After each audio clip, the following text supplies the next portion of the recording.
Hi there, you lovely people. So, look, here I am in glorious Umbria. I know, but someone had to lead this blessed retreat, didn't they? So, I'm afraid this is where I am, and the shed had to stay at home this week. I mean, I'll take it back a nice bottle or something. Hey, something to make it feel that it didn't miss out too much. And if you're wondering, by the way, what I'm looking at out here, this is it.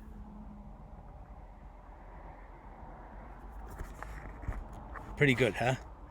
Not a bad place to work, not a bad little studio for the Holy Shed. But yeah, we're very, very grateful to be here, courtesy of our lovely hosts and friends, Florence, aptly named, of course, here in Italy, and Clive, not so aptly named. But they're beautiful people, and they open this little retreat centre of theirs to willing souls, and we are blessed to come here every year and talk to folks. And without putting too fine a point on it, we are having a whale of a time with a gorgeous little group of retreatants. One of the downsides of this lovely location, if you can imagine any, is that the internet bandwidth isn't vast. So this will be a shorter Shedcast this week, but hopefully none the worse for that. I certainly couldn't come here and forget about you all. I had to take the time out to say a few words to you anyway. Our retreat this week is called Living Soulfully, so I thought I'd just say a few words about that and to say wish you were here.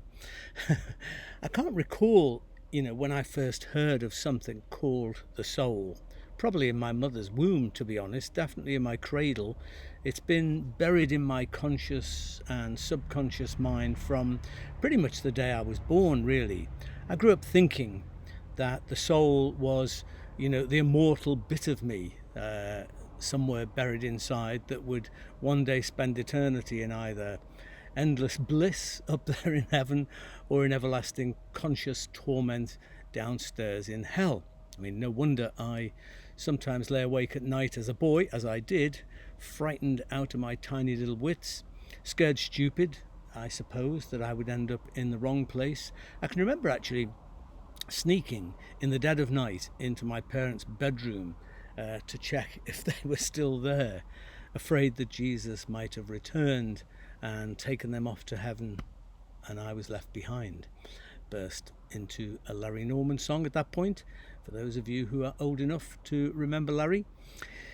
As you know, I'm sure, I long ago dumped all of that nonsense, though we should probably, take a look at it in the shed sometime. And along with it, I dumped the idea of the soul as this immortal thing, this entity somewhere inside me that ended up one day in heaven or hell.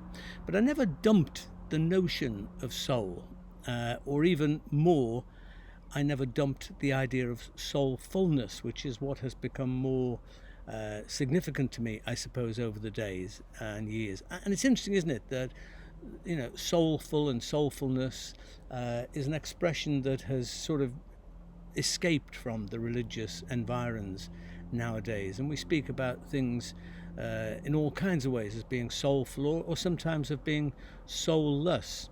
And to me, the term soulful, I still believe, points to some kind of reality. For me, soul is a way of referring to my original core self, the self which has guided and sustained me through impossibly difficult times and also helped me to rejoice, like now, at the wonder of existence.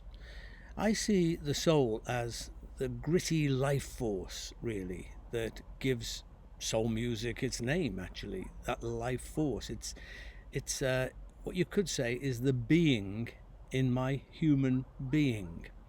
It's the wellspring of my humanity. So when I say, as I often do here in the shed, stay human, I could equally say live soulfully, because it's kind of saying the same thing to me. Live from the deepest part of you, from that deep inner integrity, which is wise and compassionate and which longs for a just and loving world for everyone to enjoy. The soul and the ego are of course, very different things. The ego, I think, is the false soul, if you like. It's the false self, the imposter that ultimately leaves us in sad, pitiless isolation. To live soulfully, on the other hand, is to transcend the ego and connect with, well, connect with what? With the mystery that connects me compassionately with the entire universe. It's what Hasidic Jews call the spark of the divine in every being, or Thomas Merton called it the true self. It's what Quakers would name as the inner light. Buddhists speak about the same thing, I think, when they talk about big self or no self. And I guess really humanists, might simply refer to the same thing simply as identity or integrity.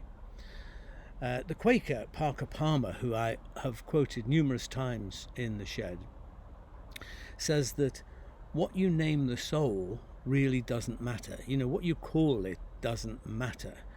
But that you call it something, he says, matters a lot. Because when we fail to name it, he says, we're more likely to treat each other like objects to be manipulated, or like empty vessels to be filled with someone else's agenda.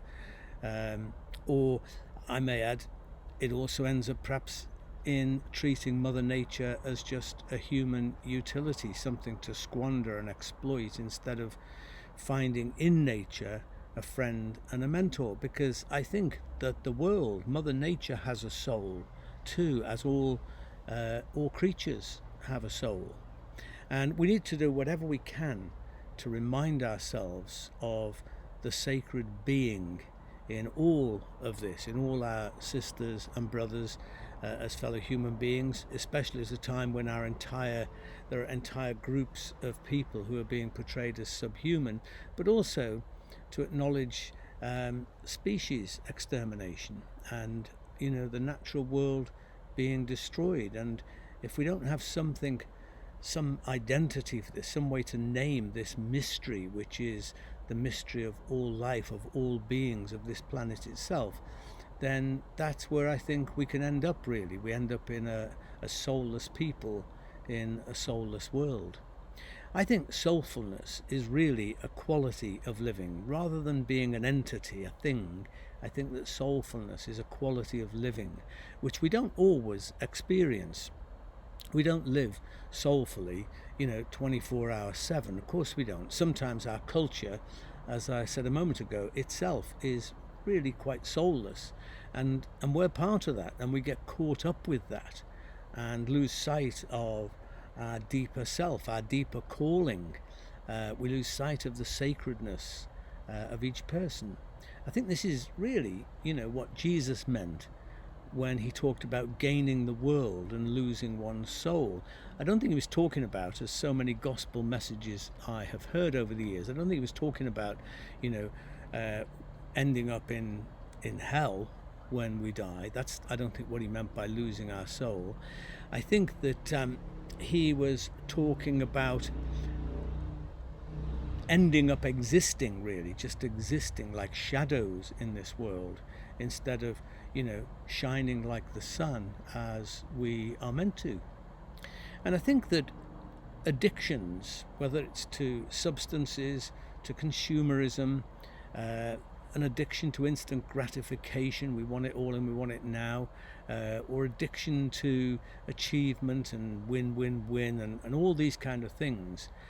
I think all of these addictions of the psyche, of the ego, are really substitute spiritualities. They're a substitute for spirituality, ways to bolster the ego instead of feeding the soul.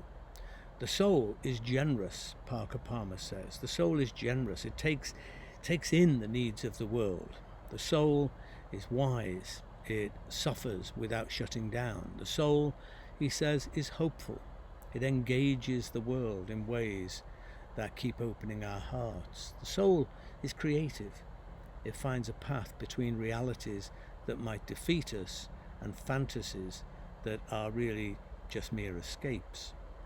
And all we need to do is to bring down the wall that separates us from our own souls and deprives the world of the soul's regenerative powers. Last time in the Holy Shed, we thought about Martin Buber. You remember the Jewish philosopher Martin Buber's distinction between two modes of being in the world. He talks about connecting with people and with the world either in an I-it mode that treats people and the world around us as its, objects of our own will and purpose, things to use and exploit and utilize. Or on the other hand, he said, there's the mode of what he called I-thou or I-you, in which we treat people and the world around us as beings in their own right, to be respected and treated with care and with compassion and with justice too. Soulful living, I think, is when we approach the whole of life as a you, as a thou. Life has an inbuilt thou-ness. And Martin Buber said that all real living is meeting, and that's what he was talking about, I think. Authentic human existence is essentially interpersonal. You know, that's how we've been created. Human beings are not isolated, free-floating objects connecting with each other just as objects, but we're created as subjects in perpetual, multiple, shifting relationships with other people, with other creatures, with the world, with the planet itself, and ultimately through all of that, with God, the eternal you. Because you remember what Martin Buber said is that whenever we connect with the world or with people in an I-you way, when we treat the other as in a personal way, to be respected and treated as an equal, whenever we do that, he said, the eternal thou is always present in the midst. So his emphasis really was on the kind of space within, you know, that when we connect as I-thou, the space within becomes inhabited by God, by the eternal thou. So here's the thing, guys, as we face the world for another week this week, the thing to do, you know, is remember who you are, you know, not wandering, hungry egos casting about for another thing to feed your addiction, for more self-gratification, but to go out into the world as living souls, built, created, to discover our own inner beauty and our own hidden interconnectedness with every other being, with the ground of being in everything, which is God. So here's a prayer that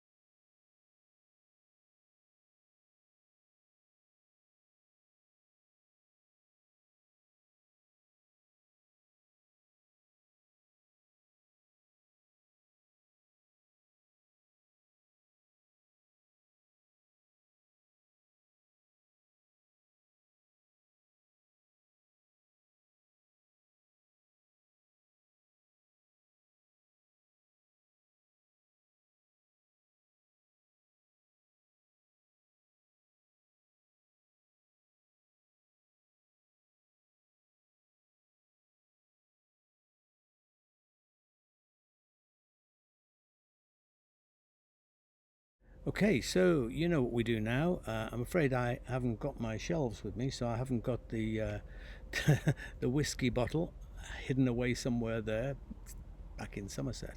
But I do have, lo and behold, a glass of lovely red, created, I have to say, right here in the little vineyard that is part of this retreat centre, this little Borgo here. So, oh well, just have to make do with that. So, dear friends, if you have a glass or a mug of something handy, whatever it is, I'd invite you to please join me in a toast to this magnificent world here in Italy, but also back in Britain where you may be, or in New Zealand or America or China or wherever it is that you find yourself. The world, wherever the whole globe around, is a magnificent place. So it's a toast to that world, a toast to people that we know and love, but also to strangers who, let's hope, will become our friends one day. So here's to us, here's to all of you as you move into another week, another step in this adventure of our world that we are a part of. So hey guys, join me in saying to life, Lachaim.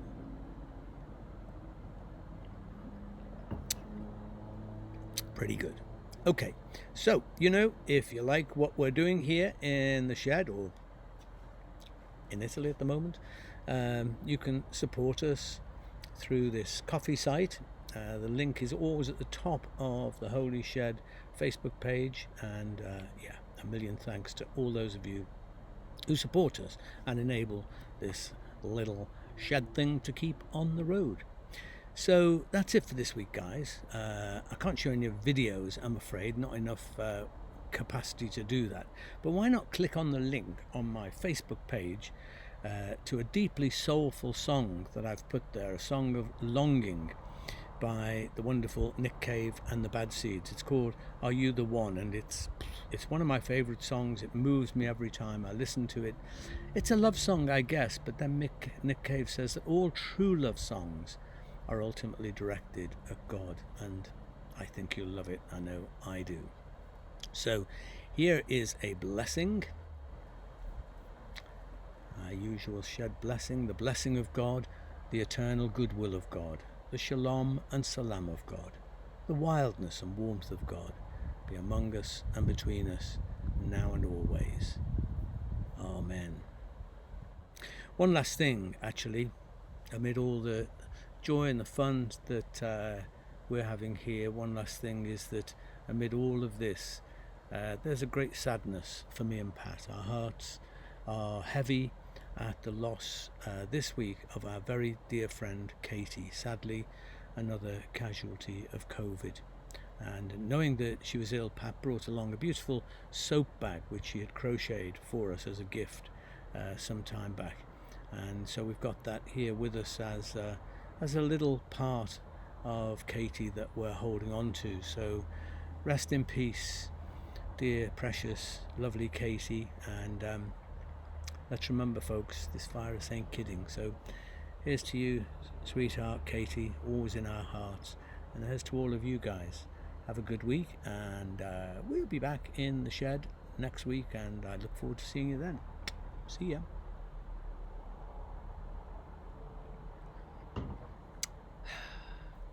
Bye, I think.